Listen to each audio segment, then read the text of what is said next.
Peter Brook es un importante director de cine, teatro y ópera, el cual escribió el libro El teatro vacío. En este libro, él hace una diferenciación entre cuatro... El espacio vacío. El espacio vacío, ¿qué dije yo? El teatro vacío. El cual escribió el libro El espacio vacío. En este libro, él hace una diferenciación entre cuatro aspectos en los cuales se puede dividir en teatro, con los cuales son el teatro mortal, el teatro sagrado, el teatro tosco y el teatro inmediato. El autor también aclara que estas acepciones no son cerradas y que puede haber dos o más de ellas incluso en una misma obra de teatro o incluso en un mismo momento, en una misma escena de una obra. El teatro mortal es definido por Brook básicamente como mal teatro, es decir, un teatro en el cual no instruye o inspira al espectador y en algunos casos ni siquiera divierte. Esto suele identificarse con el teatro comercial, pero Brook dice que esto no tiene que ser exclusivamente ese tipo de teatro, sino que puede estar en cualquier tipo de teatro.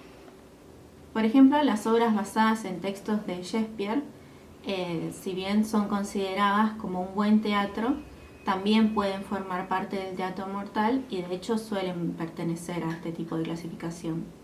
Incluso aunque estén interpretadas por grandes actores, buenos directores y con una gran puesta en escena. Esto sucede porque las palabras de Shakespeare tienen una connotación muy fuerte, entonces el actor al leerlas ya se predispone a un tono de voz o a una entonación particular, así como por ejemplo cuando se habla de un personaje que es un rey se lo cataloga inmediatamente como alguien noble o a un amante como alguien romántico, incluso antes de conocer cuáles son las acepciones reales de estas dos palabras. Entonces Brook afirma que la palabra no inicia con la palabra, sino que parte de un impulso interno que dicta la necesidad de expresión. El único modo para encontrar el camino verdadero hacia la pronunciación de la palabra es un proceso que corre parejo con el proceso de una creación original. Otro factor que influye de manera muy importante es el público.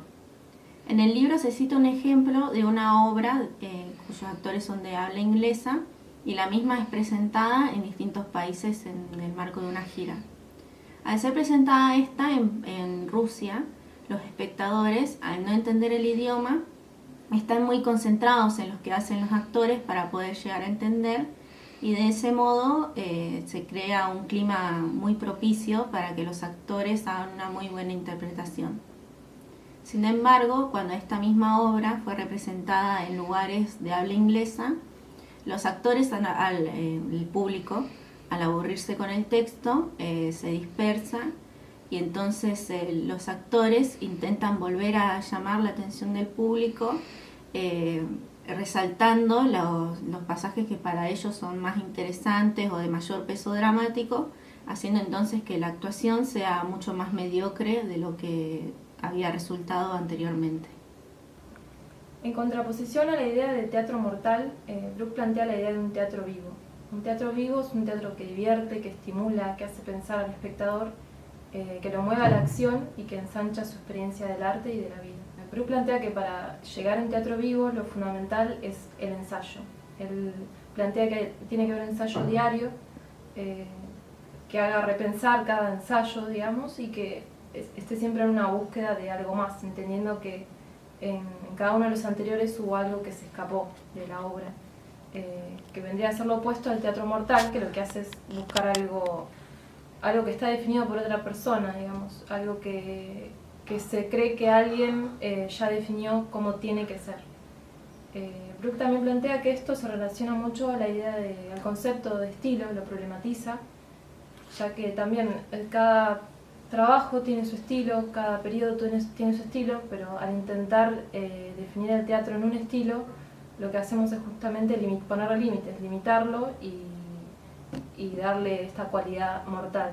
Brook pone el ejemplo del teatro de Moscú, que hay producciones que las repiten hace 40 años o más, y esto lo que termina haciendo es teniendo un interés más arqueológico que artístico, porque siempre termina repitiendo todo tal cual, y por ejemplo los maquillajes, los peinados, las puestas en escena, las emociones que representan ahí terminan quedando viejas y obsoletas hoy en día.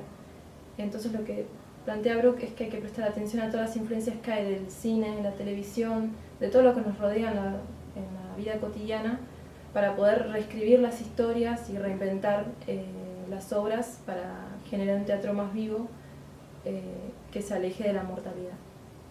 Brook termina resumiendo el teatro vivo como un teatro que él denomina autodestructor, y también dice que está siempre escrito sobre el agua. Con esto quiere decir que nunca se repite tal cual y que está siempre fluyendo y fluctuando y cambiando sus formas. O sea que nunca se repite como hace el teatro mortal. Que el teatro mortal, al repetir una y otra vez las cosas de la misma manera, lo que hace es matar una parte invisible que tiene la obra. Bueno, en otro pasaje del texto, Peter Brook analiza un poco la cuestión del actor studio, que es este estudio sistemático, esta corriente, esta escuela de teatro, de paradigma clásico de Estados Unidos, donde, bueno, en cierta manera él va a decir que hay rasgos a favor y en contra del teatro y la connotación de teatro mortal. Él va a decir, bueno, los actores tenían que cumplir con esta cuestión del factor económico de, en un lapso de no más de 3 semanas, entregar ya el rol listo, tener ya, poder rendir frutos. Pero a la vez, esta escuela tenía un fuerte acompañamiento muy exhaustivo con el actor para que no llegara a los primeros ensayos con las manos vacías, lo cual era para Peter Brook, un rasgo positivo, un rasgo a favor del teatro.